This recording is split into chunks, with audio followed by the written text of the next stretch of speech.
here's a promise for us to claim: the Lord will get his job done. The Lord will accomplish his purposes. Now, we are in it's one of those dreadful realities of life, dreadful realities of humanity, is that there is war and that there are conquerors and there are victors. And there are those that lose. And so in this situation, we see that the Israelites have been victorious. They have defeated these five kings that have allied themselves against Israel. They're upset that the Gibeonites had sided with the Israelites, and we see the reality of war here in the reality of Joshua the conqueror. We see Joshua the warrior. And as we get to the end, I'm going to point out too the parallel. Of course, always remember Joshua is a form of Jesus, of Yeshua, or maybe I should say it's the other way. Jesus is a form of Joshua. God is my salvation. Is that this is really, when you see the picture of it, this can't help but put your mind forward to the end of times, the very end, when Jesus will return as the great conqueror. And unless we are on his side, the what happened to these five kings that lost will happen to us, to whoever does not bow themselves to the King of Kings and Lords. In fact, we're told that every knee will bow and every tongue will confess that Jesus is Lord.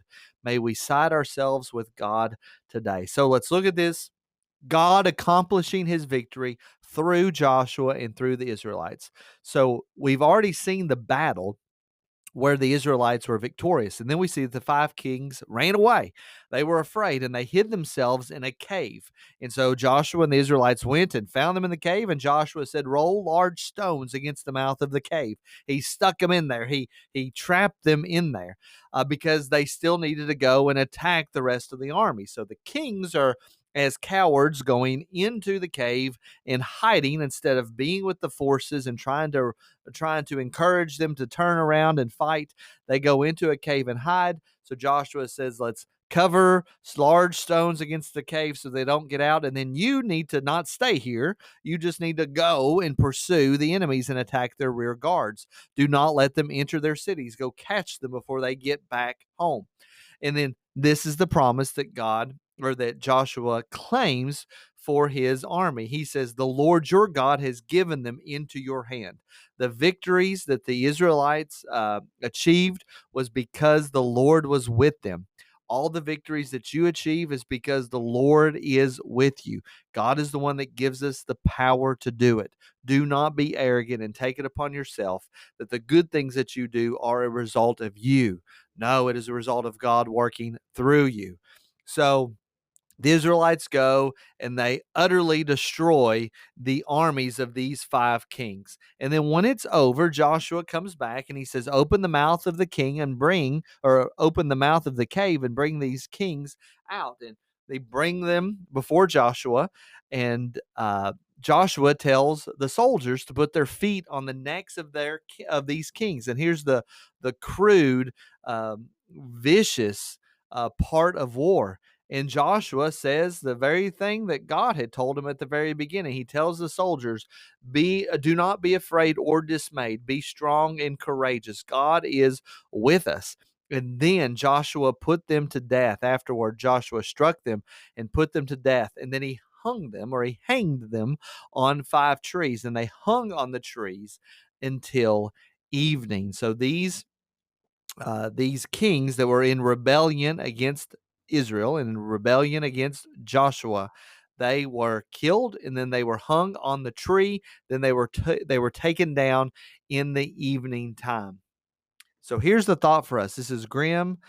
This is terrible realities of war.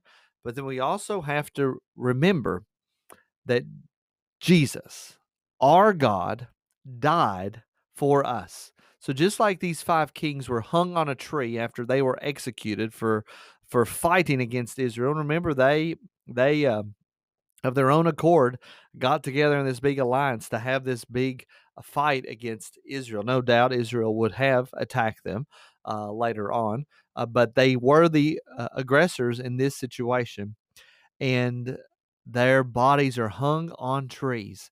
And in the same way, Jesus hung on the tree for us. He died and took the penalty for us. We are like the five kings that have rebelled against God. Everybody has rebelled against God. We all should be destined to receive the mighty punishment of God. But instead, the King of Kings and the Lord of Lords was hung on a cross. And even you just see just like these kings went and hid in a cave, Jesus hung on a cross and then he was placed in a cave. And then he was resurrected from the dead. He did all that for us to spare us an eternity of suffering his punishment. So always remember the Lord is with us, the Lord forgives us, and anything that we do is because of the power and the might of God. I pray that has been a blessing to you, and I'll see you in the next video.